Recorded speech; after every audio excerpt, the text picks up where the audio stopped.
Bueno, muy buenos días a todos. Mi nombre es Alejandro López. Yo soy residente de tercer año de la Universidad del Valle. Dando continuidad a lo que el doctor Londoño hizo como parte de introducción, quisimos hacer este tema central enfocado en el proyecto que estamos empezando de oncoanestesia con el fin de mejorar y optimizar el manejo de nuestros pacientes oncológicos, ya que son una categoría muy especial dentro de la mayoría, dentro de todos los pacientes que manejamos y que requieren de una atención especial. Entonces, sin más preámbulos, vamos a hablar entonces de la vía aérea difícil en el paciente oncológico. De antemano le doy las gracias al doctor Germán Castillo, quien me guió y me dio unos tips para poder optimizar la charla, ya que es una charla que puede tornarse bastante densa porque aborda diferentes temas que no necesariamente son de la misma índole.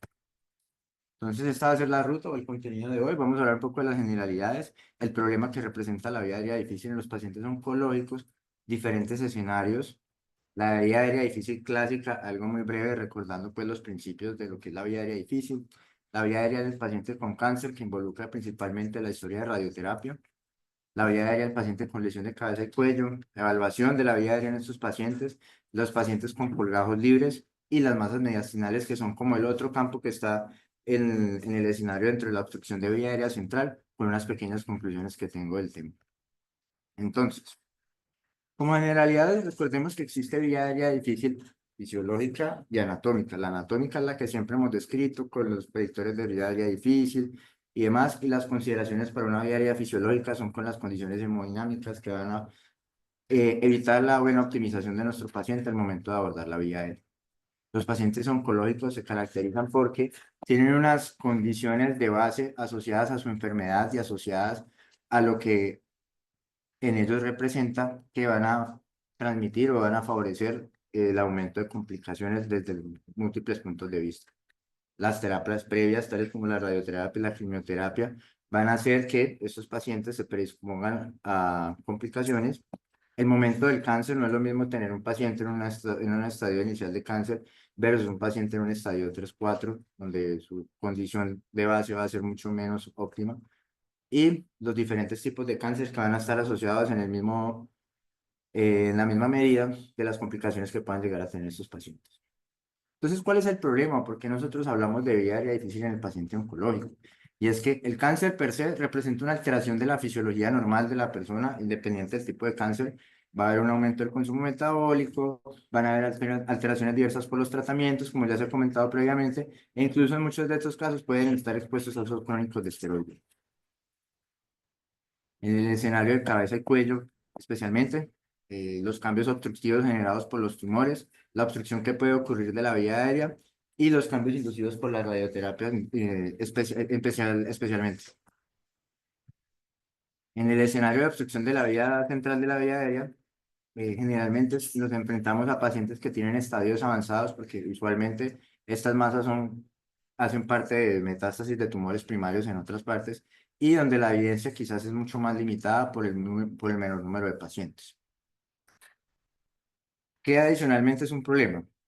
Aprendimos con el NAT4 que principalmente la hipoxemia era la principal complicación y estaba relacionada con los casos de muerte en los escenarios donde yo no puedo ventilar y yo no puedo intubar en un paciente, y esto ocurrió en aproximadamente el 40% de los casos. Cuando se revisaron los casos que requerían abordaje de la vía aérea quirúrgica, se observó que el 43% representaba una obstrucción, en su mayoría por pacientes oncológicos. Más recientemente, en el 2000, conocimos el NAP7, que nos dice que el 57% de los paros en el escenario perioperatorio se deben al mal manejo y al fallo del manejo de la vía aérea. Entonces, esto nos debe recordar, los pacientes se mueren y tienen complicaciones por un mal abordaje y una mala preparación para la vía aérea de un paciente. ¿Y esto por qué ocurre? El proceso per se de la enfermedad que va a generar un deterioro metabólico y fisiológico. Los factores que llevaron a la causa del cáncer, ya que dentro de estos vamos a tener factores de riesgo cardiovascular y otro tipo de factores, por ejemplo, el tabaquismo o enfermedades de base que van a favorecer y empeorar el estado del paciente, la capacidad funcional y demás. Los factores relacionados con la cirugía, existen cirugías en cabeza y cuello, como por ejemplo son los colgajos que son muy mórbidas y causan alteraciones anatómicas importantes y relevantes. Los pacientes que tienen secundarismos por metástasis, generalmente que van a tener obstrucciones alrededor, dentro o en medio de los dos, que ya vamos a ver más adelante, y los cambios directos que puedan haberse en la quimioterapia y la radioterapia. En la quimioterapia generalmente lo que uno puede observar son alteraciones en la coagulación que van a favorecer que los pacientes presenten más sangrado cuando nosotros abordemos la vía aérea. La radioterapia la abordaremos de manera más precisa y más detallada en unas diapositivas más adelante. Y aquí les traía estas diapositivas para ver que los pacientes de cabeza y cuello, o los pacientes de colgajos, o los pacientes con cáncer en cabeza y cuello especialmente, van a tener diferentes alteraciones anatómicas secundarias a la enfermedad o a su tratamiento. Entonces podemos ver cómo acá podemos presentar una masa grande a nivel derecho. Aquí vemos cómo se presenta un colgajo. Un segundo.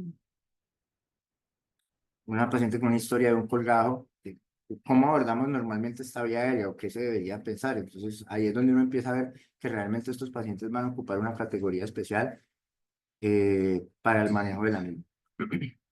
Entonces, nosotros nos vamos a enfrentar a diferentes escenarios clínicos, porque hablar de vía aérea de paciente con cáncer, pues va a representar eso. Entonces, nosotros tenemos al paciente que tiene cualquier otro tipo de tumor que no esté relacionado con cabeza y cuello, y pues vamos, básicamente haríamos una evaluación de vía aérea difícil clásica.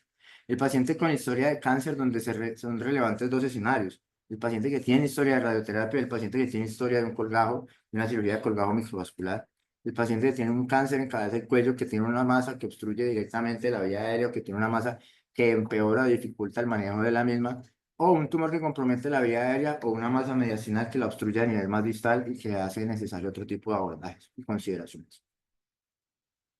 Entonces, para empezar, vamos a recordar brevemente cómo se define la vía aérea. Y es que la Sociedad Americana de Anestesiología define la vía aérea difícil como aquella situación clínica donde un médico entrenado en anestesia tiene dificultades o presenta fallos en una o más laringoscopías, ventilación utilizando máscara facial o dispositivos supraglóticos, en la intubación traqueal, durante la extubación o en la necesidad de una vía aérea quirúrgica.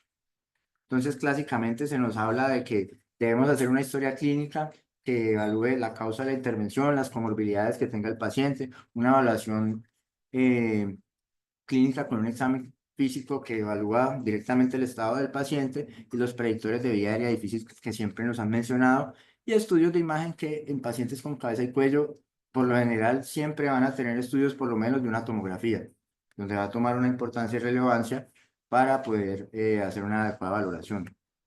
Y hoy por hoy, ¿no? Y en los últimos años recientes se habla del POCUS en la vía aérea. El POCUS en la vía aérea es muy prometedor. Desafortunadamente, cuando uno estudia al respecto, ahora le faltan muchos detalles y faltan muchos estudios, y ya vamos a ver la crítica que tengo y lo que he encontrado al respecto de ello. Recordando los predictores de vía aérea, como lo hemos mencionado clásicamente, el Malampati, la distancia tinomentoniana, estenomentoniana, la apertura oral, el test de mordida superior, los scores de riesgo, recordando que cada uno solos tienen una baja sensibilidad y baja sensibilidad para la detección de casos de vía aérea difícil, y de que siempre es necesario hacer un abordaje integrado de todos estos predictores que puedan tener los pacientes. Estos son los clásicos. Vamos a ver que en los pacientes oncológicos hay otras consideraciones que pueden hacer que solamente un antecedente haga que un factor de estos aumente el riesgo de complicaciones durante el manejo de la vía aérea. Luego tenemos, ay, qué pena, tenemos un segundo acá que se me puso esta diapositiva.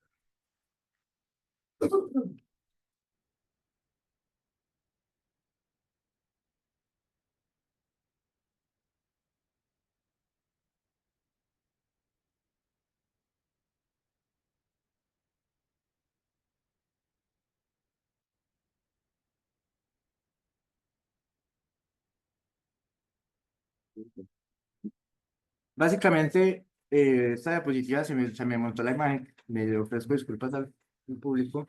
Básicamente, esta diapositiva lo que quería recordar es el escenario de la vía aérea difícil fisiológica. Es aquellos escenarios donde vamos a tener alteraciones en la ventilación perfusión, vamos a tener alteraciones cardiovasculares que favorezcan la hipotensión, vamos a tener estados críticos de enfermedad con desequilibrios ácido-base, vamos a tener básicamente escenarios donde vamos a buscar o disminuir la posibilidad de obtener un tiempo preciso de apnea. Recordando la gráfica clásica em, del libro de,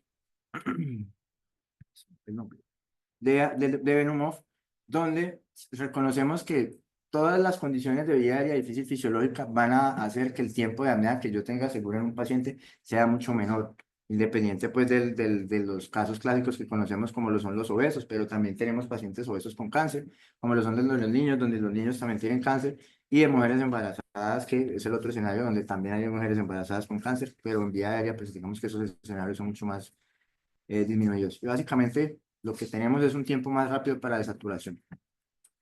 Entonces uno puede llegar a pensar y decir, bueno, tenemos guías para definir y abordar la vía aérea difícil, tenemos la guía de la DAS, tenemos la guía de la ASA, entonces creo que tenemos un buen arsenal para decir, tengo cómo abordar los pacientes con cáncer, pero les echo un cuento. La palabra cáncer en la guía de la ASA del 2022 solamente aparece 10 veces y 8 son en la bibliografía. La palabra radioterapia no aparece en ningún momento y la palabra tumor aparece solo una vez en la descripción de una gráfica. Entonces estamos viendo que la evidencia que cuentan las guías que más utilizamos para el manejo de la vida aérea de los pacientes oncológicos no es buena, no es suficiente, no es fuerte. Es por eso que hace necesario el continuo entrenamiento y aprendizaje de estos escenarios clínicos. Entonces, la pregunta y la de la edad, eso es mucho menos, aparece 8 veces la palabra cáncer y las otras no aparecen. Entonces, es por eso que yo tengo que pensar lo siguiente: ¿qué tipo de dificultades son las que yo me voy a enfrentar a un paciente que tiene vía aérea, que tiene cáncer y a quien voy a abordar su vía aérea? Probablemente me voy a encontrar con una ventilación difícil, necesidad dificultad para el uso de dispositivos supraglóticos, laringoscopía difícil, intubación difícil, necesidad de un acceso anterior de la vía aérea, dificultades para la extubación. Entonces vamos a abordar este tipo de problemas, este tipo de situaciones, y quiero que se acuerden muy bien esta diapositiva, porque básicamente todos los escenarios o todos los momentos del manejo de la vía aérea van a tener una dificultad adicional en los pacientes oncológicos, unos más que otros, claro está, y pues como les mencioné inicialmente, todo va a depender del estadio en que se encuentre la persona. Entonces, vamos a hablar de la paciente que tiene historia de cáncer, historia de radioterapia en cabeza y cuello, historia de colgajo libre, pero la parte de colgajo libre la voy a abordar más adelantico, entonces primero vamos a hacer con la historia de radioterapia. Yo creo que aquí a todos los que estamos presentes alguna vez hemos leído que el paciente que tiene historia de radioterapia en cabeza y cuello, y eso se volvió personal para mí porque yo soy uno de esos pacientes, son vía aérea difícil, pero quizás no muchos nos hemos preguntado por qué o hemos llegado a una conclusión de que, no, es vía aérea difícil porque la radiación altera los tejidos. Entonces vamos a ver realmente qué es lo que sucede en esos casos. El paciente con historia de radioterapia, entonces vamos a tener que la radioterapia es una terapia que utiliza radiación ionizante que genera una interacción con el ADN, generando un daño directo e indirecto que favorece la liberación de radicales libres. Existen diferentes técnicas de radiación, con el tiempo han ido evolucionando hasta que actualmente tenemos aceleradores lineales y radioterapia de intensidad modulada en tercera dimensión, que eso se hace con un mapeo, como lo voy a mostrar posteriormente. Y se hace un seguimiento con imagen, ya que es necesario ver los cambios que pueden ser agudos después de la intervención, necesarios para los cambios que genera la radioterapia y los cambios que le han generado al tumor, porque es necesario saber que estas terapias no siempre generan que ausencia de recidiva tumoral. Entonces aquí lo que vemos es básicamente cómo utilizando un mapeo se hace una capacidad de planeamiento y precisión, ya que las técnicas antiguas de radioterapia eran muy mórbidas porque no tenían la precisión de las técnicas que tienen hoy día. Entonces la lesión en todos los tejidos cercanos al tumor era muy grande. Hoy por hoy generalmente la lesión es mucho más localizada, la radioterapia es más localizada, minimizando los riesgos asociados a la misma. Entonces, la historia natural de la radioterapia funciona de la siguiente manera y es breve como lo voy a mencionar. Tenemos una terapia que va a lesionar el ADN, va a favorecer la apoptosis de tanto células buenas como de células malas. Entonces, con las células malas tenemos dos opciones: las células malas se mueren o hay un proceso inflamatorio crónico y tenemos un secundarismo o una malignidad secundaria. Con los otros tipos de células tenemos que va a haber una integridad de los vasos sanguíneos de las células, las lesiones epiteliales y integridad del epitelio, pérdida de la función y capacidad de la mucosa oral de sanar. Entonces, esto nos va a llevar a dos factores importantes: la inflamación crónica no controlada o no resuelta, que va a favorecer entonces la fibrosis, porque todo lo que se inflama y no se cura bien, se fibrosa. Entonces ya vamos entendiendo y vamos viendo qué va pasando con todos los tejidos en el cabeza y cuello que pueden presentar esto, que la mayor parte es mucosa. Entonces, como tenemos tanta mucosa, la mucosa va a ser disfuncional y va a tener otra serie de alteraciones. Y entonces vamos a tener disfunción de los tejidos y de órganos que favorecen el aumento de la mortalidad de los pacientes con radioterapia. Entonces, esa es la historia natural, digamos, fisiológica, fisiopatológica de lo que va a ocurrir. Ahora veamos más o menos cómo se manifiesta directamente en los pacientes. En el tratamiento agudo, mucositis, dermatitis, vasculitis, linfedema son frecuentes. Estos pacientes van a tener una dermis muy endeble, la piel se esfacela con facilidad, la mucosa presenta gran inflamación, el linfedema hace que haya un edema en la vía aérea per se, el cuello se extienda. A manera subaguda vamos a tener ya fibrosis con mucositis y ulceración, vamos a tener trismos, los pacientes pueden tener parotiditis porque existe una alteración de las glándulas salivares donde las vuelve disfuncionales y favorecen la ausencia de producción de saliva y saliva buena. Conversión de la médula ósea, trombosis puede existir. Ya en el paciente que tiene historia a largo plazo, lo que uno puede encontrar es historia de calcificaciones distróficas, dismotilidad esofágica, reemplazo de la grasa parda de la médula ósea, osteopenia y en algunos casos se reporta en mandíbula osteoradionecrosis. Y ya mucho más adelante, muchos años después, generalmente vemos cáncer de tiroides, osteocondrosarcoma y complicaciones vasculares relacionadas con lo que ocurrió inicialmente. Entonces vamos a ver que nos encontramos a diferentes escenarios y dependiendo del estadio del tiempo que vamos a ver el paciente, vamos a tener diferentes hallazgos. Entonces aquí traigo algunos ejemplos de los cambios que pueden ser inducidos por la radioterapia. Aquí básicamente vemos una imagen de tomografía axial en la imagen A, donde vemos el espacio glótico netamente reducido. Y cuando se pasa a una reconstrucción 3D de la misma en un paciente que tiene cambios por radiación de radioterapia, vemos como hay un adelgazamiento marcado de la mucosa laríngea supraglótica y con una consecuente disminución del lumen de la vía aérea. Entonces uno dice, bueno, madre, pues estos pacientes la vía aérea no va a ser fácil. Aquí, por ejemplo, vemos otro caso, es una imagen de tomografía, donde aquí este es la mandíbula, y vemos cómo va a presentar cambios crónicos de osteonecrosis. Entonces uno va a pensar, bueno, voy a hacerle sujetar bien a este paciente con bolsa máscara, no va a ser tan fácil probablemente, porque yo tengo un hueso que probablemente va a ser lábil.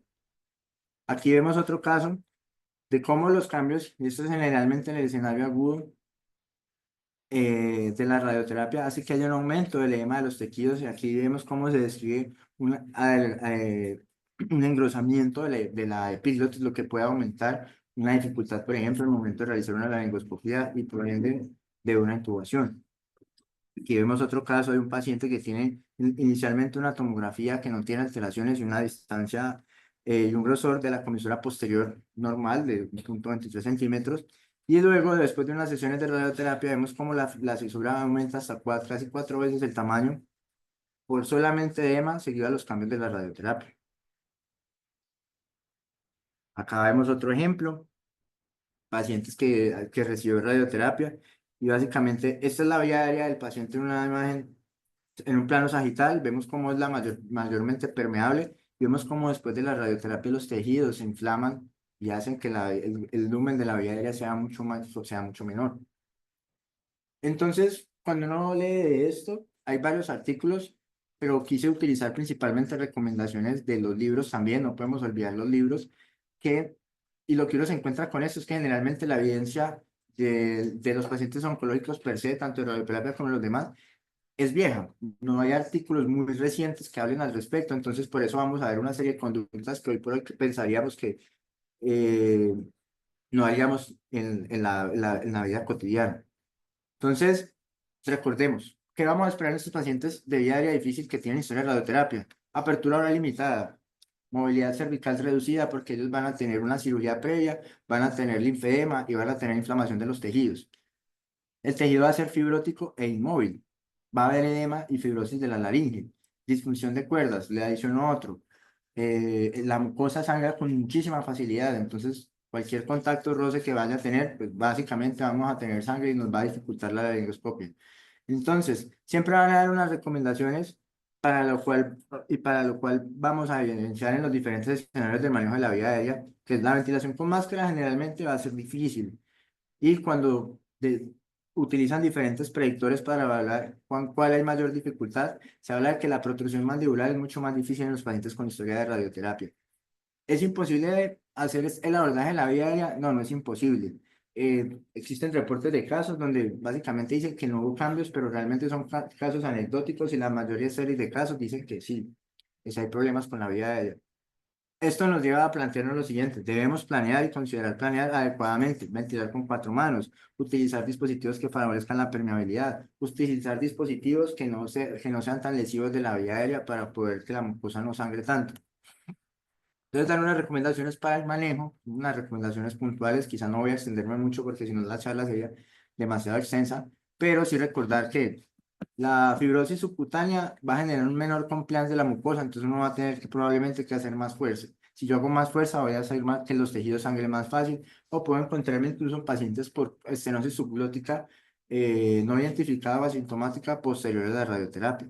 Para la videolaringoscopía, lo que más tiene evidencia en el escenario del manejo de la vía aérea son las hojas GlideScope, donde tienen mejor rendimiento generalmente que las hojas convencionales, pero las consideraciones van a ser las mismas porque yo tengo un tejido más fibroso, yo tengo un tejido que me sangra fácil, entonces las recomendaciones para el uso son las mismas. Y siempre disponer de otras herramientas al momento de abordar a estos pacientes, ya que generalmente si tiene una apertura oral muy limitada, pues yo tengo que empezar a pensar en el uso de intubación con fibrobroncoscopio y buscar otro tipo de estrategias que combinadas favorezcan. El uso de máscara laringe en pacientes con historia de radioterapia ha sido controversial. En los estudios por allá de los 90 reportaban que no se deberían utilizar, que no eran adecuadas, pero lo que pasa es que por allá en los 90 solo disponían de las máscaras clásicas. Ahora ya tenemos máscaras que pueden ser menos lesivas de la vía de la mucosa y que nos pueden favorecer o ayudar a hacer abordajes de la vía aérea. Entonces, yo creo que hoy por hoy nos falta decir que nos falta evidencia en escenarios con dispositivos supraglóticos de segunda o tercera generación para decir que no se pueden utilizar, pero literatura muy vieja no la recomendaban inicialmente. Entonces, cuando van a hacer el abordaje y el manejo, siempre se debe de hacer las cuatro dimensiones que describen generalmente las guías de vía aérea difícil: ventilación con máscara, dispositivo supraglótico, intubación y nunca olvidar la vía aérea quirúrgica. Generalmente lo que son más enfáticos los textos con respecto al manejo de estos pacientes es que siempre yo debo considerar si mi paciente tiene alguno de esos predictores para realizar una intubación en un paciente despierto, como recientemente lo vimos en una de nuestras charlas. Es una estrategia segura que se puede realizar y que se debe realizar en aquellos pacientes con riesgo inminente de colapso de vía aérea en caso de que yo le administre medicamentos. Entonces, traje esta gráfica básicamente para reforzar que si yo sospecho que tengo ventilación difícil con dispositivo supraglótico, si tengo un riesgo incrementado de broncoaspiración o si tengo un riesgo incrementado de saturación, que puede ser muy viable o muy plausible en pacientes con vía aérea difícil fisiológica, siempre tengo que tener esto como una opción en el manejo y asimismo tener la indumentaria que favorezca su uso. Entonces, para el otro tipo de herramientas para abordaje de la vía aérea, generalmente recomiendan el uso de fibrobroncoscopio cuando la ventilación no es difícil y yo preveo una intubación difícil. La intubación a ciegas la han documentado casos anecdóticos viejos con el uso de máscaras laringeas, pero ¿qué pasó? Cuando hicieron estos estudios, vieron que los pacientes que tenían radioterapia fallaban más en este escenario con la intubación a ciegas, entonces no la recomiendo. Y nuevamente, estudios viejos comentaban de que hay reportes de casos donde hacían inducción inhalatoria y con la inducción inhalatoria podían favorecer algo de preservación de ventilación espontánea y favorecer la intubación. Pero recordemos la distorsión anatómica que pueden presentar estos pacientes. Sin embargo, pues hay reportes y es posible realizarse. Entonces, ¿qué nos dice un poco la evidencia respecto a estos escenarios? Y nos dice básicamente que esto es un ensayo que trae 155 pacientes por radioterapia. El 28% fueron considerados difíciles de intubar. Entonces ya vamos viendo que la prevalencia de vida era difícil en pacientes normales a pacientes con historia de radioterapia va a cambiar bastante. Y encontraron que básicamente la movilización cervical limitada, el trismos aumentan 7 veces el riesgo de que el paciente vaya a presentar una intubación difícil. Cuando vamos a ver los desenlaces de los pacientes que tienen los efectos de la radioterapia en cabeza y cuello, vamos a ver este estudio que nos habla de 399 pacientes que tuvieron cáncer de cabeza y cuello, de los cuales 133 recibieron radioterapia. La intervención que evaluaron fueron intubación, evaluación de la vía aérea y eficacia de los predictores de vía aérea difícil. ¿Y qué se encontraron? Hasta un tercio de pacientes con radioterapia tenían las complicaciones tardías que les mencioné anteriormente y que el aumento de la intubación difícil pasó de un 0,5% a un 10% solamente por tener una historia de radioterapia y el 28% si el tumor era de la vía aérea. Entonces, cuando nos vamos a ver por acá abajo, esta tabla de resultados, básicamente lo que nos dice el artículo es que, vea, cuando usted tiene un paciente con historia de radioterapia, los predictores de vida aérea difícil se vuelven predictores con mayor capacidad aumentan los riesgos de una área difícil, independiente de los diferentes predictores. Generalmente, lo único que no le dio evidencia fue el fallo de la intubación primaria, pero si había dificultad la intubación, había dificultad la ventilación con máscara, el grado de malampatía generalmente era mayor en estos pacientes y las laringoscopías también generalmente eran más difíciles. Entonces, este otro estudio lo traje para evaluar dos cosas importantes. Primero, los pacientes con radioterapia son frecuentes en el manejo de pacientes de cabeza y cuello y de que generalmente recomienda la literatura que deberían ser manejados por anestesiólogos expertos. La intubación fiberóptica y la inducción con gas generalmente eran las técnicas que más se han utilizado y se han descrito, pero lo que quiero resaltar con esto es el trabajo en equipo y la necesidad de anestesiólogos entrenados en el manejo de estos pacientes. Saliéndonos ya de la parte de los pacientes que tienen historia de radioterapia, que ya vimos que son pacientes con vida difícil, vamos a hablar un poco de los pacientes con cáncer en cabeza y cuello. Recordemos que la etiología en cáncer básicamente va a ser cualquier tumor que crece en el tracto de lo digestivo. El mecanismo que va a generar entonces es por una ocupación de espacio principalmente. Las alteraciones fisiológicas van a estar relacionadas al tratamiento o al tumor de lo que vaya, a lo que esté produciendo el tumor. Y independiente de la histología tumoral, lo más importante es la obstrucción que van a generar de la vía aérea. Generalmente, esto es más o menos del 2018, 2016, si mal no recuerdo. En cabeza y cuello, lo que más se reportó en esa época de una incidencia de 1000 casos fue lesiones en tráquea, bronquio y cáncer pulmonar. Vemos que el cáncer pulmonar recobra la importancia aquí y ahora lo vamos a ver más que todo en el escenario de matas mediastinales. Entonces, vemos cómo es la distribución, hombres, mujeres. Después del tumor de tráquea, vemos que lengua es de lo que más lengua y cavidad oral es de lo que más se puede observar. Entonces, para tener eso presente. Entonces, recordemos, otra vez, soy muy insistente porque eso es lo que tenemos que aprender. Mi paciente tiene cáncer, ¿qué problemas voy a tener? Ese es uno de los principales mensajes de la charla. Entonces, la ventilación con máscara, los pacientes van a tener movilización cervical reducida, deformidades faciales, puede que tengan dientes ausentes y generalmente son pacientes adultos mayores. Dispositivos supraglóticos van a tener una apertura oral limitada y la masa puede ocupar toda la boca, entonces puede que no podemos utilizarlos porque no caben. La laringoscopía, reducción de apertura oral, deformidad o incapacidad de ingresar a la boca, capacidad de subluxación reducida, la condición del cuello disminuida y la cavidad oral va a estar dañada. Entonces yo para el planeamiento de estos pacientes yo tengo que hacer una historia dirigida, tengo que hacer un examen físico dirigido y lo que recomiendan en algunos textos que es de la Management Foundation, que es con la línea de visión, que es una evaluación de la vida aérea enfocada. Entonces, la historia dirigida básicamente es a historia previa que haya tenido el paciente de manejo en la vía aérea y si se puede ver el registro, qué le pasó a la persona que ya se enfrentó a esa vía aérea. La historia actual, qué intervenciones ha tenido, el número de cirugías y radioterapias o quimioterapias concomitantes. Examen físico dirigido. Características únicas del caso, ya que todos los tumores no crecen del mismo lugar en la misma posición, entonces pues, todos van a crecer para un lado, para el otro, para arriba, para abajo, entonces tenemos que identificar cuál es el crecimiento del tumor y cómo se comporta. El estado nutricional del paciente, muchos de esos pacientes también van a tener consideraciones nutricionales porque o tienen dolor, porque no pueden comer o porque están por radioterapia y no pueden comer. Y el estado funcional siempre va a ser importante tener en cuenta, como lo hemos tenido y evaluado en la mayoría de estos pacientes. Toma relativa y realmente importancia o mayor importancia en los pacientes, por ejemplo, con cáncer pulmonar, que generalmente son pacientes que funcionalmente están mucho más depletados y hemodinámicamente pueden tener mayor compromiso. Básicamente, el abordaje del Airway Management Foundation lo que hace es dos cosas. Ahí en la bibliografía les tengo el artículo. Ellos evalúan diferentes parámetros de la vía aérea con el fin de ver qué puede pasar para saber qué dificultades yo voy a tener con el uso de diferentes estrategias para abordar la vía aérea. Entonces, si yo tengo la nariz deformada o tengo las narinas tapadas, pues no puedo usar dispositivos nasofaringeos. Si la región manual está deformada, pues probablemente voy a tener dificultades para ventilar, probablemente voy a tener dificultades para la laringoscopia. Si no tengo dientes, no son edéntulos, la ventilación va a ser difícil con máscara. Si la distancia interincisiva es una apertura oral limitada, entonces todo esto es un algoritmo que utiliza una estrategia de manera activa y dinámica de estar evaluando qué dificultades me voy a encontrar con el abordaje de la vía aérea de estos pacientes. en la bibliografía tengo el artículo para quien no quiera ver, es un abordaje interesante y me parece muy práctico. Un punto importante y algo que no quería dejar de olvidar, es muchos de estos pacientes pueden tener, y le agradezco al doctor Castillo que me hizo consciente de la situación, es la estenosis subglótica que pueden presentar estos pacientes. Generalmente, muchos de estos pacientes ya tuvieron cirugía, ya fueron intubados. Quiere decir que pudieron haber tenido complicaciones con lo mismo. Algunos de estos pacientes pueden tener cirugía laringotraqueal y muchos pacientes van a tener historia de radiación.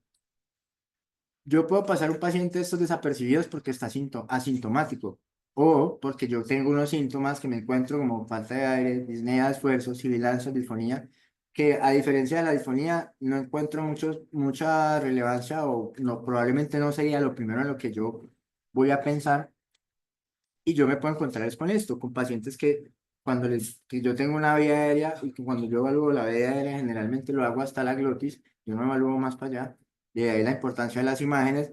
Yo me voy a encontrar un paciente que yo le voy a avanzar el tubo, tengo una laringoscopia bien, hice mi plan, pero no me pasa el tubo, ¿qué pasa? Ah, paciente tiene una estenosis subglótica, entonces es importante no olvidarla, tener en cuenta los síntomas que pueda reconocerlo y tener presentes de que hasta 36 meses de síntomas se demoran los pacientes en que antes de que les diagnostiquen o les identifiquen la estenosis subglótica. Y para eso va a tomar importancia entonces el uso o la evaluación radiológica de la vía aérea en muchos escenarios.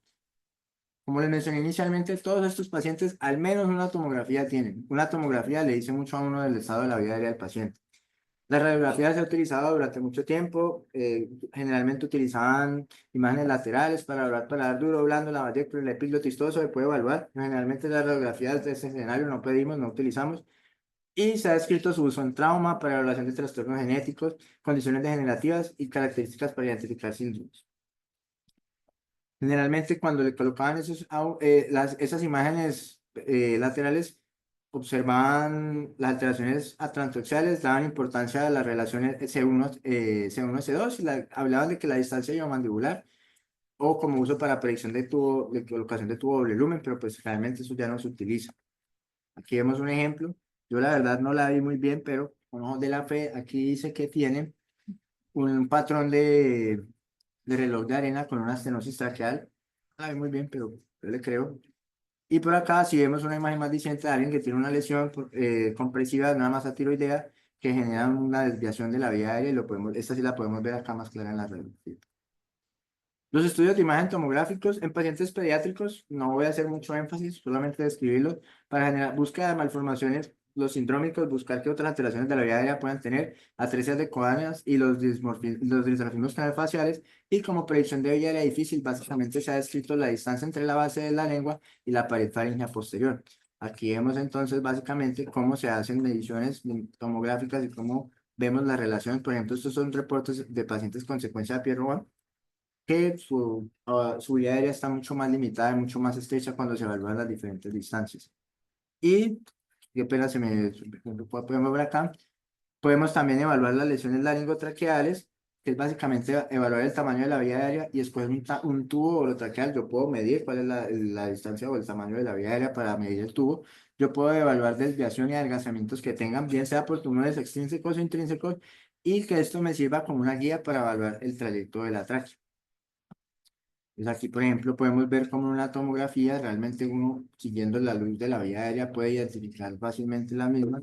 Y aquí vemos como, por ejemplo, este caso de una lesión prepigótica invadida y al momento de evaluarla en la imagen coronal vemos cómo le genera ocupación de espacio y probablemente dificultad para el paso o el abordaje de la vía aérea. Ahora, no se nos puede olvidar un elemento adicional, la ecografía de la vía aérea. Recordemos que el principio para utilizar POCUS o hacer práctica de POCUS de vía aérea es: el aire es un mal conductor de la sonda que me va a generar artefactos, generalmente es la reverberación.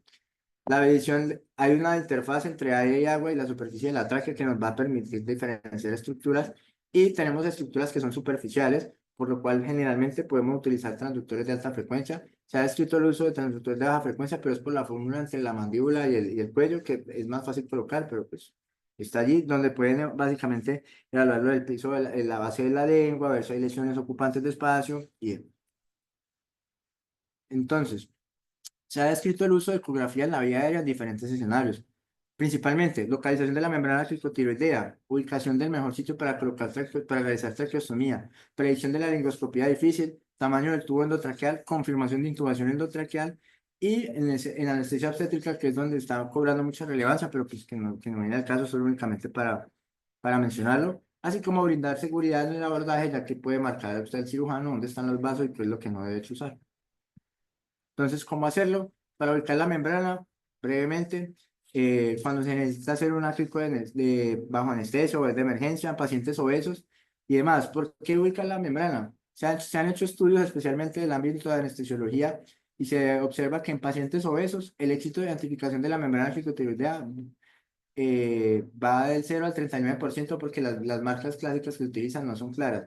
Y cuando no hay dificultades como ser obeso, el rendimiento de la identificación anatómica va del 18 al 72%, o sea, un pobre rendimiento. Haciendo esto, pues podemos hacer un abordaje mucho más claro.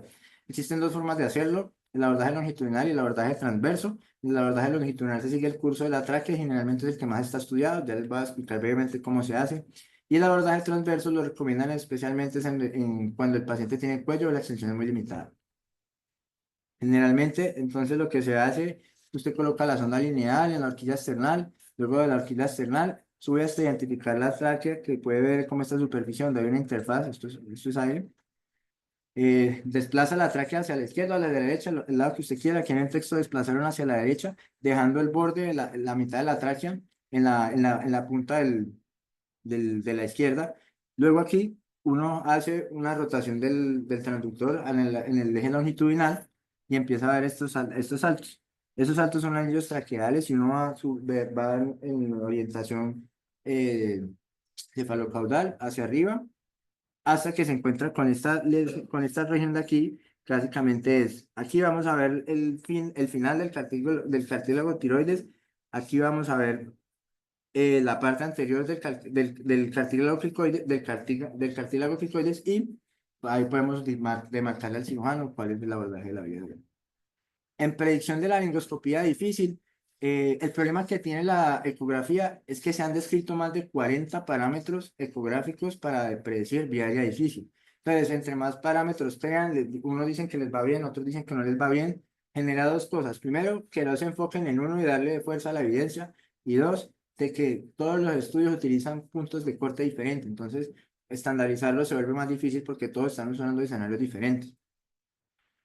Generalmente describen entre 1,6 a 2,8 centímetros. Entonces, normalmente, el que más se utiliza, o el que más leí, se utiliza la distancia P de epiglotis, donde se mide desde la piel hasta la epiglotis, y se habla de que entre mayor sea esa distancia, mayor probabilidad tiene el paciente tiene una laringoscopía difícil.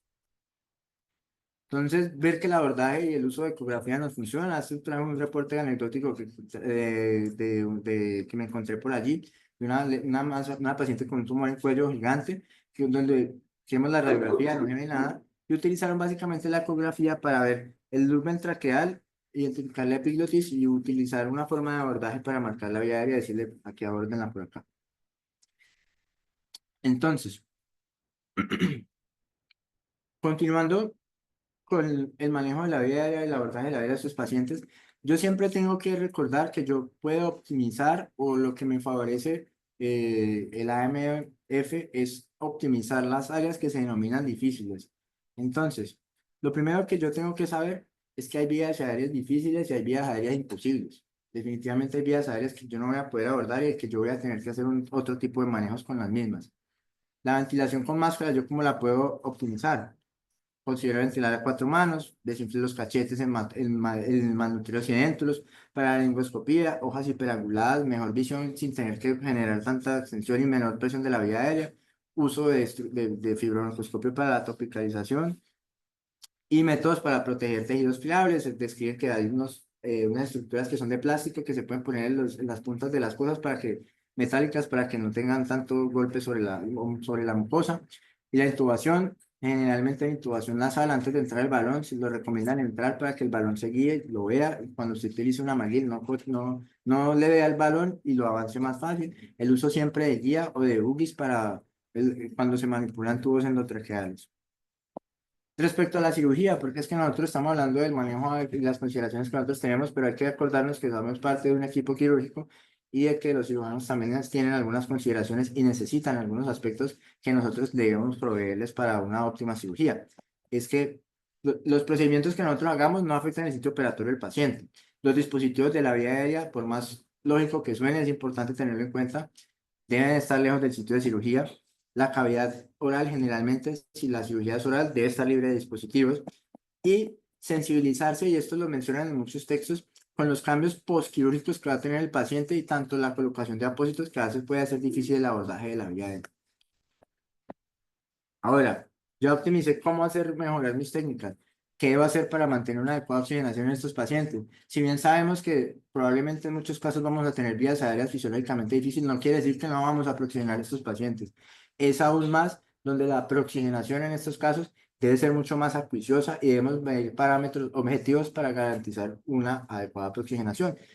¿Hasta cuándo proxigeno un paciente con vía aérea difícil en paciente oncológico? Cuando yo tenga, si tengo analizador de gases, un end tidal de oxígeno de 90, más de 90.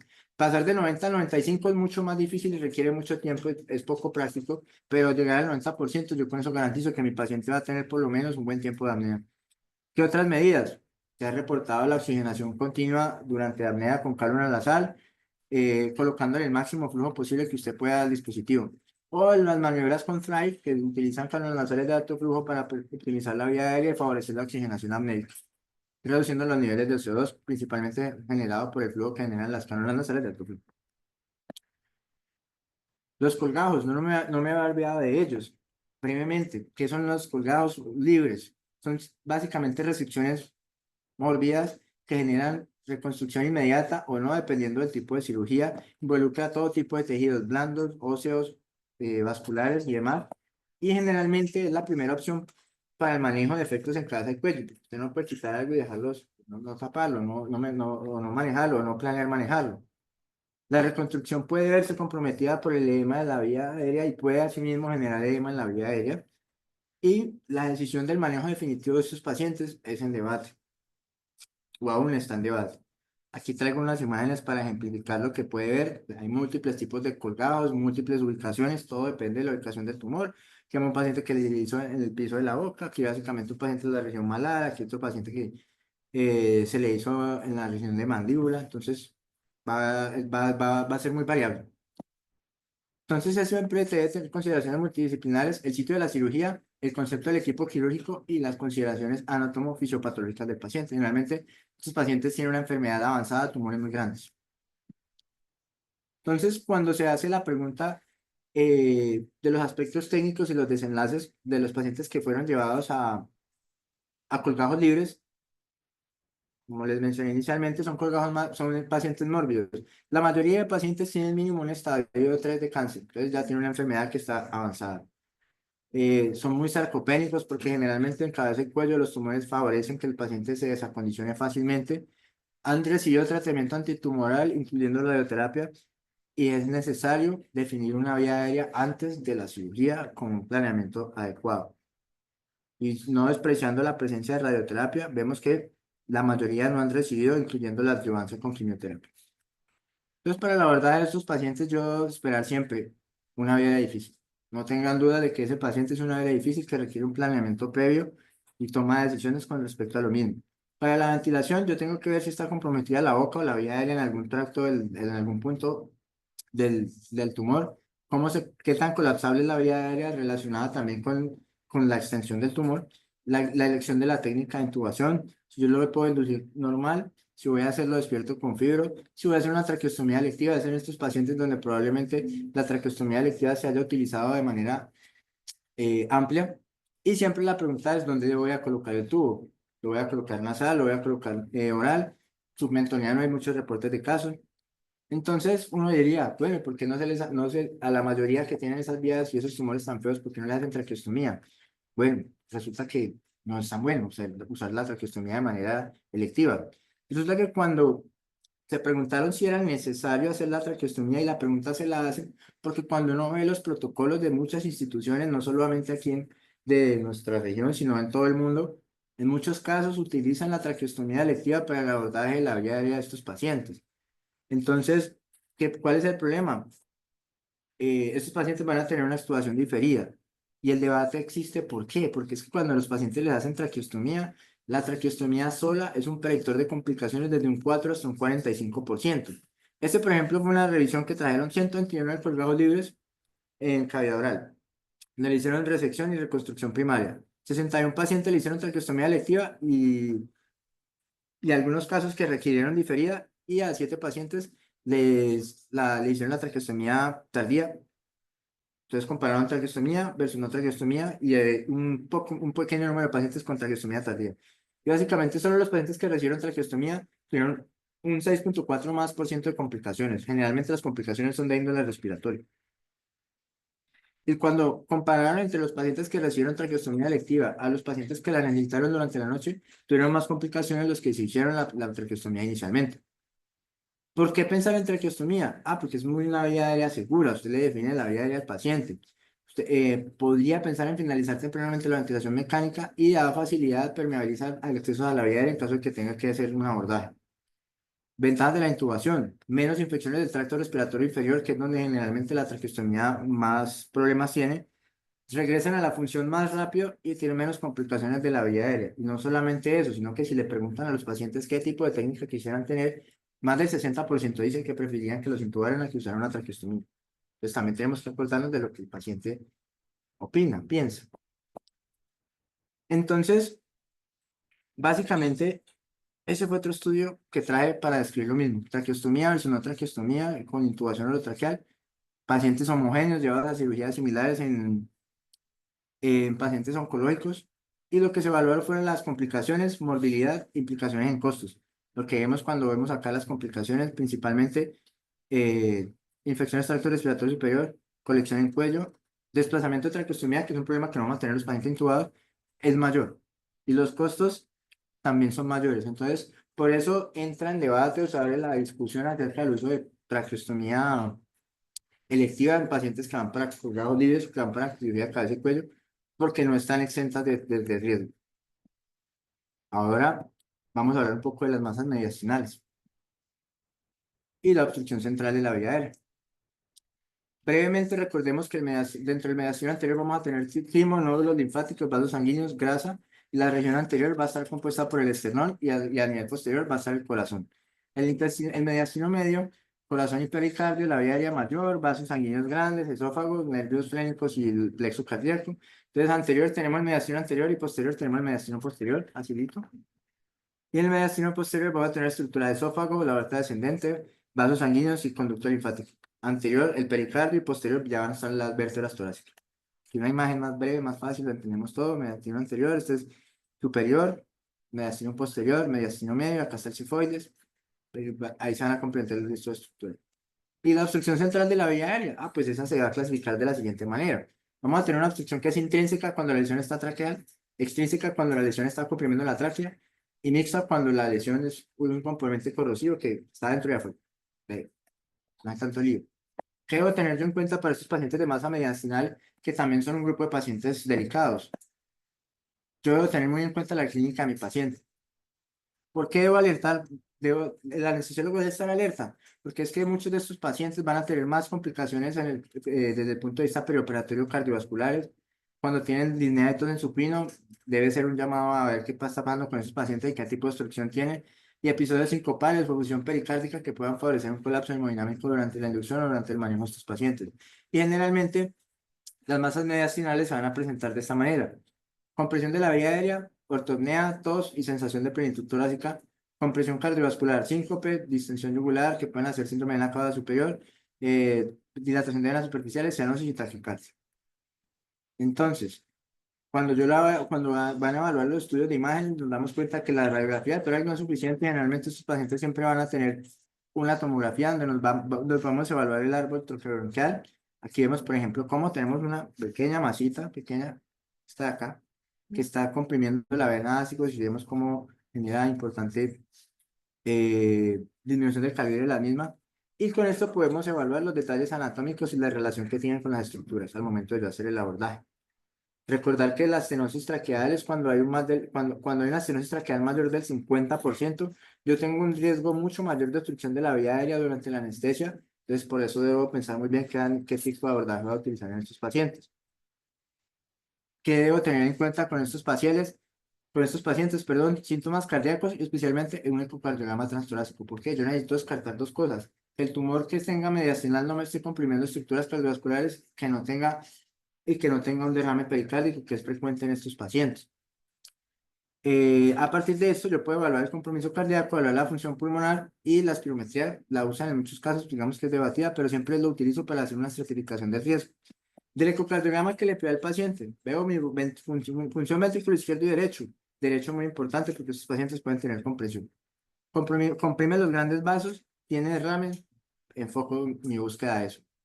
Si ves por ejemplo, una imagen de esto es un eco transesofágico, pero podemos ver cómo básicamente esta lesión está comprimiendo, apretando directamente la aurícula derecha y cómo puede eso generar un deterioro hemodinámico. ¿Cuál va a ser el objetivo? Yo tengo que evitar el riesgo quirúrgico y el riesgo anestésico. Para lo mismo, debo hacer una evaluación y una planeación preoperatoria, historia clínica, examen físico, imágenes y un abordaje multidisciplinario. Para esto, yo debo tener en cuenta entonces la evaluación de riesgos, signos y síntomas, imágenes, espirometría y ecocardiografía. Riesgos anestésicos, obstrucción mayor de la vía aérea, compresión cardíaca por un taponamiento por taponamiento de derrame, compresión tumoral o porque tengo un derrame, compresión de arterias pulmonares y alteración del flujo del tracto de salida del ventrículo derecho y que tenga compresión de la vena cava superior que favorezca un síndrome de vena cava superior. Entonces, a partir de esto yo tengo que tomar un manejo. Y a partir de esto aparecen diferentes estratificaciones de riesgo. Hay varias. Yo aquí traje la de Blanqui Suosa, que básicamente me habla de pacientes de bajo riesgo cuando son asintomáticos, levemente asintomáticos, que no tienen síntomas posturales o evidencia imagenológica de compresión significativa. Riesgo intermedio cuando los síntomas posturales son leves o moderados y hay una compresión traqueal menos del 50%. O el paciente de alto riesgo que tiene síntomas posturales severos, tiene estridor, cianosis, compresión traqueal de más del 50%, puede tener compresión o no bronquial y presenta derrame pericárdico o síndrome de vena cava superior. Es importante estratificar el riesgo porque aquí estamos hablando de palabras mayores y es que pacientes de alto riesgo probablemente se beneficien de abordar el manejo de estos pacientes con una terapia ECMO. ¿Qué pasa? Yo debo tener muy seleccionado al paciente y yo debería reconocer qué le van a hacer el paciente y el tipo de abordaje que va a tener para considerarlo. ¿Y cuándo lo considero? Síndrome de vena cava superior agudo, un paciente con compresión más del 50% de la vía aérea con inminencia de colapso hemodinámico y respiratorio, perdón, obstrucción del tracto de salida del ventrículo derecho y gran compromiso de vasos o invasión con posibilidad de resección al nivel que probablemente amerite usarlo. Entonces, aquí es un ejemplo de una masa mediastinal que me está comprimiendo el lumen de la vía aérea. Aquí básicamente lo que hicieron es que le colocaron un stent de silicona para permeabilizar la vía aérea y cómo preoperatoriamente podemos tras poder de mejorar a estos pacientes. Entonces, por lo cual siempre se evalúa el riesgo-beneficio que vaya a tener de las diferentes intervenciones antes de la cirugía para el manejo del tumor o las intervenciones adicionales. Y no olvidar lo que es el síndrome de masa mediastinal, que es básicamente causado por la compresión mecánica que favorece una descompensación perioperatoria aguda, principalmente hemodinámica y respiratoria, que aumenta la morbimortalidad y complica la anestesia. Entonces, para recordarles cómo funciona este principio, recordarles dos cosas. Fisiológicamente, entonces nosotros tenemos presiones negativas, fuerzas de músculos intercostales. Si yo uso relajante, yo tumbo los músculos intercostales. No solo tumbo los músculos intercostales, sino que también tumbo el tono del músculo liso bronquial. Entonces, yo favorezco una colapsabilidad de la vía aérea. Estos pacientes tienen un retrozo elástico del tórax disminuido y todo esto va a favorecer que haya un riesgo del aumento de compresión de la vía aérea durante la inducción anestésica. ¿Qué debo de tener en cuenta yo? Dos cosas.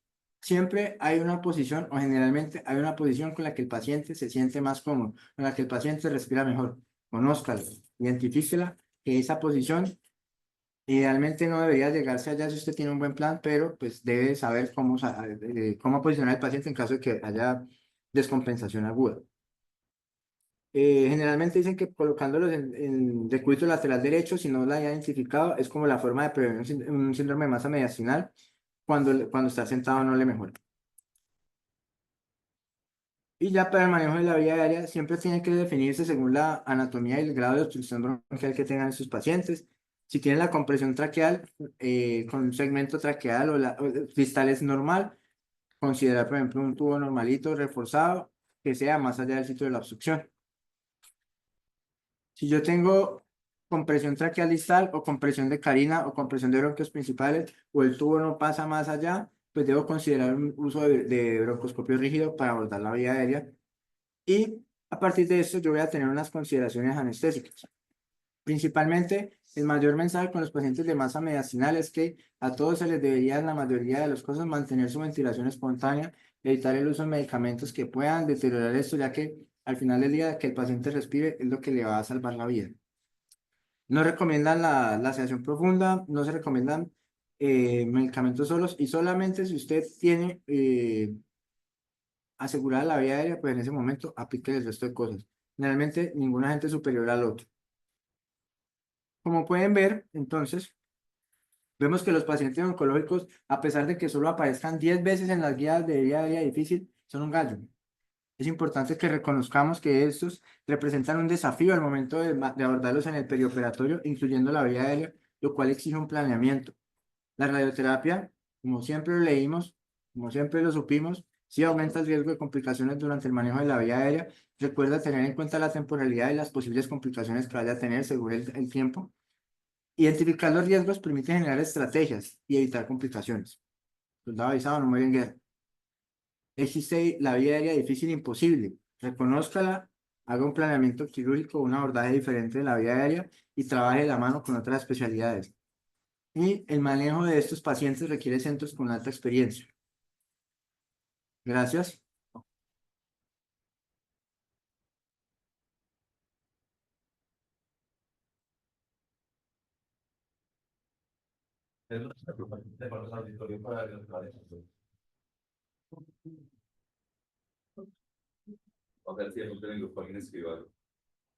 No preguntan en el chat por El doctor Germán ya levantó la mano. Pues traerle el volumen al televisor para que te lo podamos escuchar.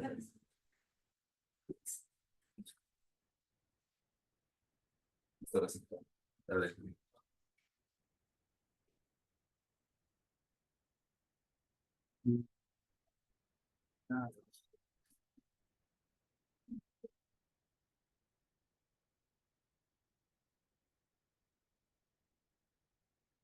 Hola a todos, buenos días.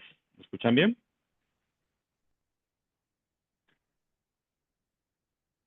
Doctor, yo creo que puedes compartir el audio también. Listo. Hola, hola a todos, buenos días. Deme Muy buena conferencia. que pega un segundo, Listo. profe. Ah, bueno. Un segundo, un segundo.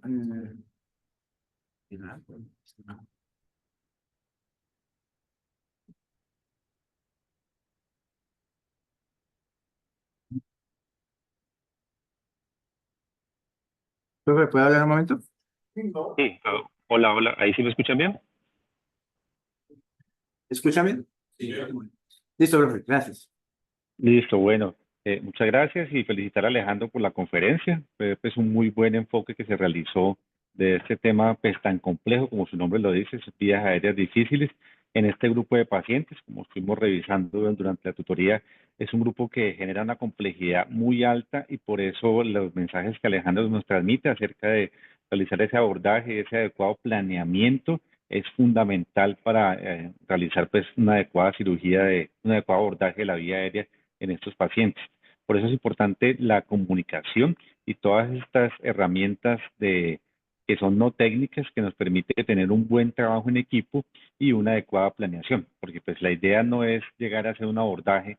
La mayoría de esos pacientes son para procedimientos electivos o durante su primer procedimiento, por ejemplo, el primer colgajo, cuando se realiza el abordaje, y vimos cómo la complejidad se incrementa en los procedimientos de cabeza y cuello, especialmente pues por el tipo de las lesiones y por la ubicación de las mismas.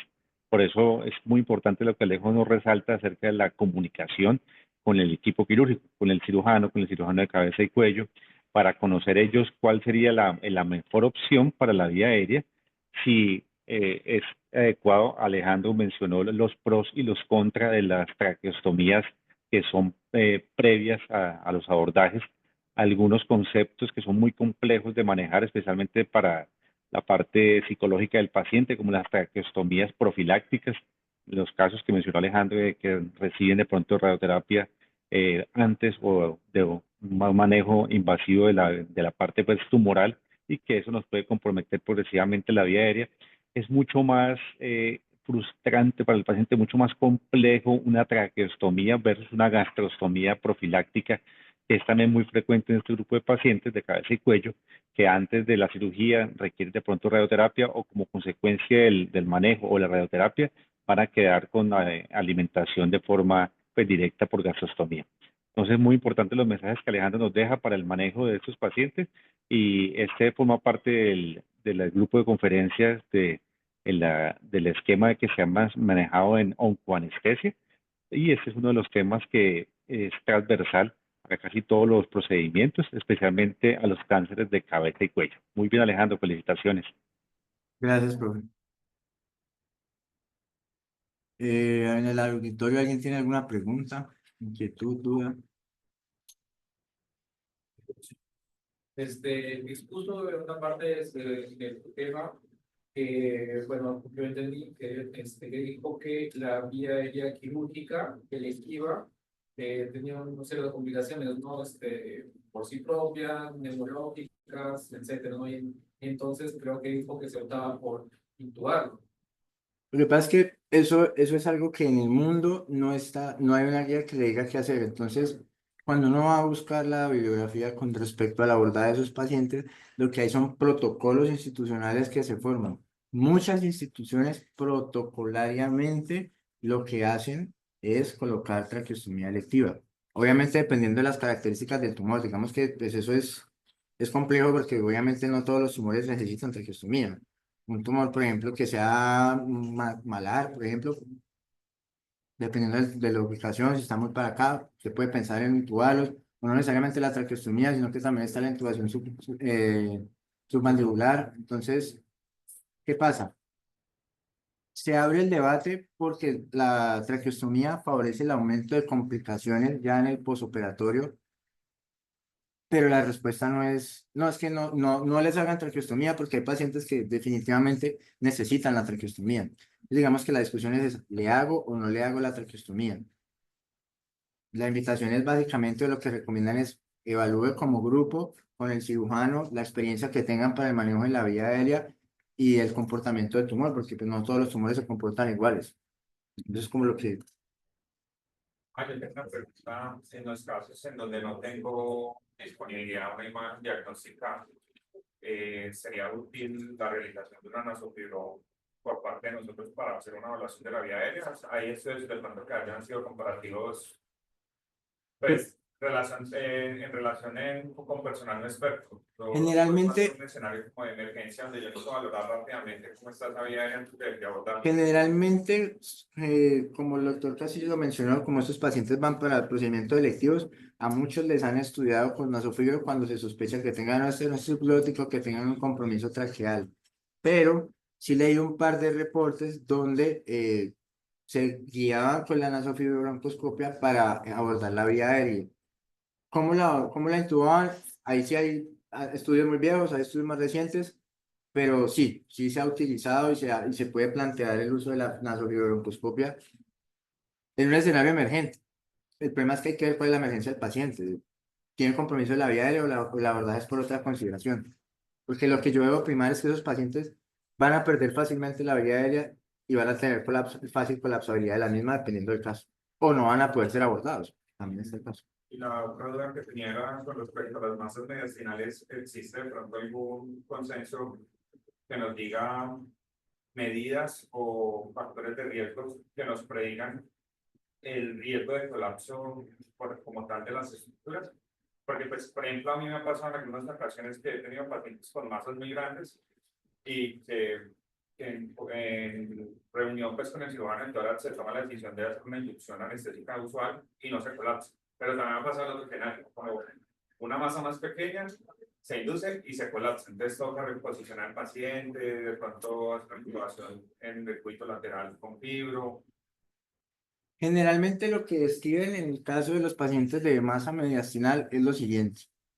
Pues caracterizar los pacientes es un poco complejo porque va a depender de múltiples factores, dentro de eso está el estado funcional, el estado nutricional, pero cuando evalúan los factores de riesgo para colapso de la vía aérea, te habla principalmente cuando el tumor mide más del 50%, hay una estenosis traqueal o del segmento más del 50%, cuando usted utiliza relajantes, eh, principalmente eso describen esos dos. Los otros factores asociados van a depender de la mecánica ventilatoria del paciente, cómo mi paciente está ventilando normalmente, cómo es el tono de los músculos respiratorios, cómo es su tono del músculo liso bronquial. Entonces, digamos que en esos casos ya es más complejo hacer la evaluación porque va a depender de las características netas del paciente. Que yo lo haya encontrado puntualmente así como predictores, estenosis de más del 50%, o que tengan síntomas, que estén con disnea, que sean sintomáticos, pues, que esté con disnea, que esté con ortopnea, especialmente cuando están con disnea de reposo y ortopnea, son marcadores de que la obstrucción es importante y probablemente se va a colapsar. Bueno, que la plata me parece que estuvo bastante compleja. Es un tema bastante difícil de acoger porque siento que en oncología la terapia individual es muy importante. Y respecto con las máximas finales, me parece que también es muy importante como hablar con la parte del grupo quirúrgico. Es muy diferente tener un teratoma a tener una De acuerdo. macroidea que esté invadiendo la parte del tórax y a tener también como todo lo que es el linfoma, porque la verdad son diferentes y se maneja con unas cuantas diferencias. Yo tengo una duda respecto a mediastino posterior, porque yo sí lo digo. Cuando uno aborda ese tipo de temas y siempre lo lee, siempre se coge el mediastino anterior respecto a la importancia que tienen las estructuras tanto de la vía aérea, pero siento que el mediastino posterior también tiene impacto ahí en la parte cardiovascular al estar el corazón tan al lado. De pronto que El problema que tiene el mediastino posterior lo planteaste muy bien al principio. Nadie le pone cuidado porque nadie sospecha una masa mediastino posterior. Eso hace que sea su principal factor de riesgo. Cuando uno lee de masas mediastinales posteriores, siempre uno se enfrenta a masas muy grandes, pero es porque nadie la identificó o los síntomas como disfagia lo puede generar cualquier otra cosa, de que tiene que tiene gastritis, tiene eso, porque ¿qué hay en el esófago posterior? Principalmente esófago. Entonces, generalmente la verdad es de esas masas se vuelve complejo porque cuando las diagnostican son masas muy grandes, porque no generan síntomas adicionales. Adicionalmente, los que más, de los que más reportan en la literatura que favorezcan el colapso hemodinámico respiratorio son las masas mediastinales anteriores. Pues por eso lo denominan como síndrome de masa mediastinal. Era respecto a que también hay un índice de diámetro máximo de la masa nacional, pero el diámetro máximo para que se considere un poco más de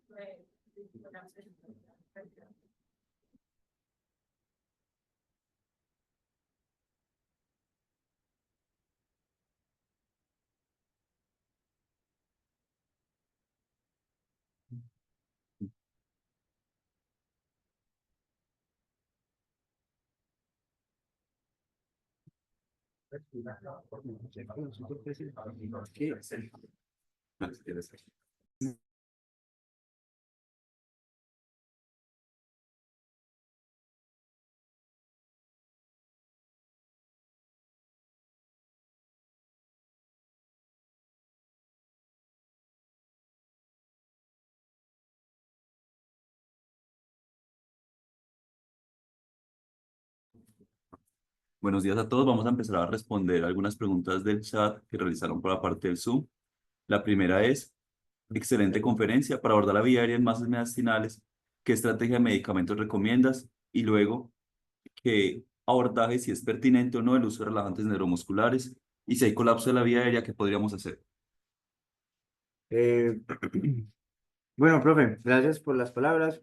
Inicialmente hay dos consideraciones, pues el tipo de procedimiento que haya, porque recientemente salió las guías del CHEST que hablan sobre obstrucción central de la vía aérea maligna o no maligna, donde hacen unas recomendaciones para el manejo de la vía aérea en diferentes procedimientos. Entonces yo creo que pues ahí la pregunta sería el tipo de procedimiento.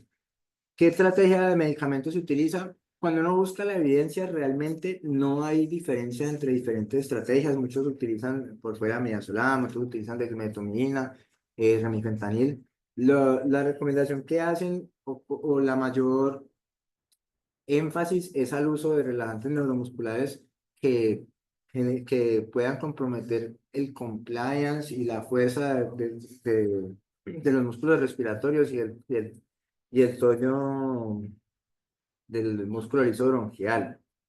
Ahora, si está abordada, si ya es una área difícil que está definida y que no se va a cambiar, pues ya no, generalmente decía que se puede utilizar si estuviese abordada, cuando pues de lo que me encontré. Si hay colapso de la vía aérea, lo que hay que hacer durante la inducción es encontrar la posición de que el paciente se sienta más cómodo. Si no hay una posición clara, generalmente en los textos se recomienda colocarlo en decúbito lateral y optimizar la ventilación de esos pacientes. Si su uso relajante, pues probablemente haya que revertirlo si hay un colapso inminente de la vía aérea o si la vía aérea que utilicé inicialmente para abordaje no es óptima o no pude ventilarlo bien. Eso fue como lo que me encontré con respecto al manejo de esos casos. Y vamos a pasar a responder la primera pregunta que realizaron. Dicen, el doctor Juan López, excelente charla. Doc pregunta, en el paciente NUCI intubado, ¿existe recomendación de posicionar al paciente? Llámese 45 grados, efecto de gravedad sobre órganos mediastinales o el efecto resistivo que le dan a la ventilación. Bueno, pues con respecto al posicionamiento, me quedaría la duda bajo qué caso en particular, porque hay que recordar que si el paciente está en UCI y está intubado, pues a preguntarme por qué está intubado. Está intubado porque tiene una masa y un abordaje que hacen que deba continuar intubado porque es la única vía aérea que tiene, o porque está en UCI porque tuvo una complicación infecciosa relacionada con su cáncer y lo van a posicionar de esa manera para optimizar la ventilación o no optimizarla. Entonces creo que me quedaría esa duda del posicionamiento. ¿En qué escenario? Porque muchos de estos pacientes no necesariamente van a mandarse a la UCI. Mandan a la UCI de los pacientes de masa mediastinal o los pacientes que tienen colgados vasculares.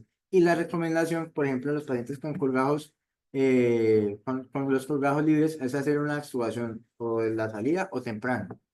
Entonces me quedaría la duda como más el posicionamiento en qué escenario.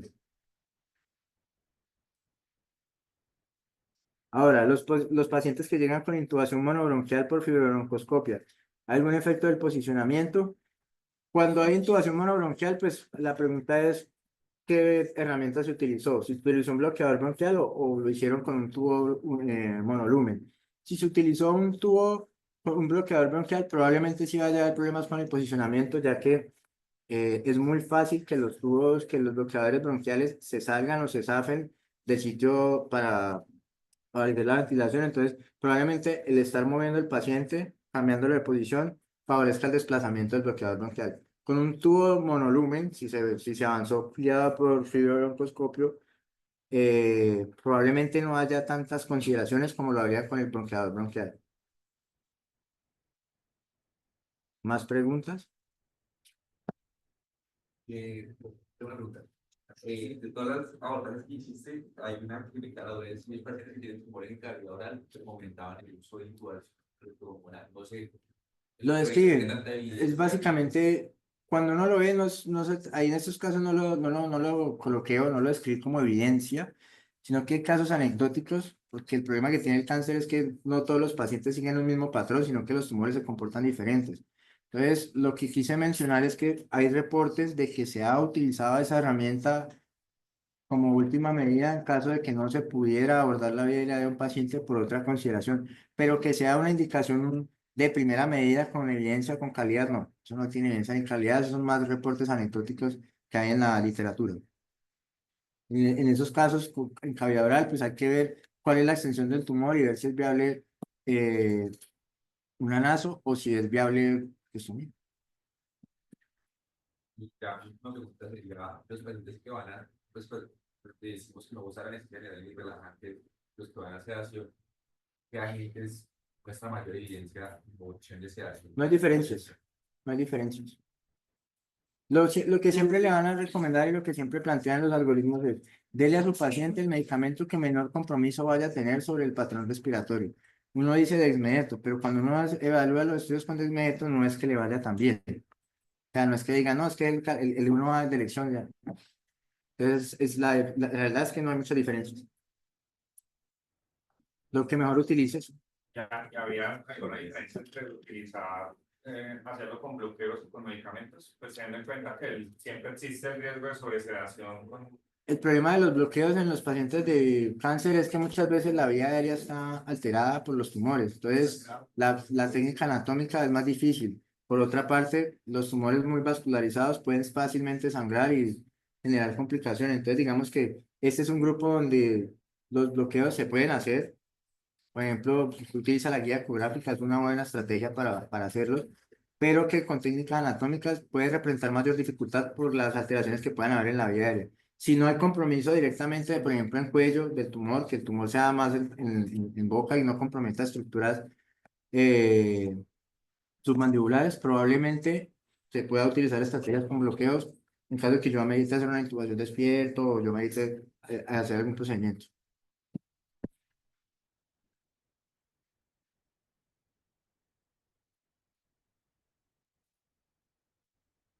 Agradecemos a todos por su participación en la conferencia. Los estaremos esperando en la próxima.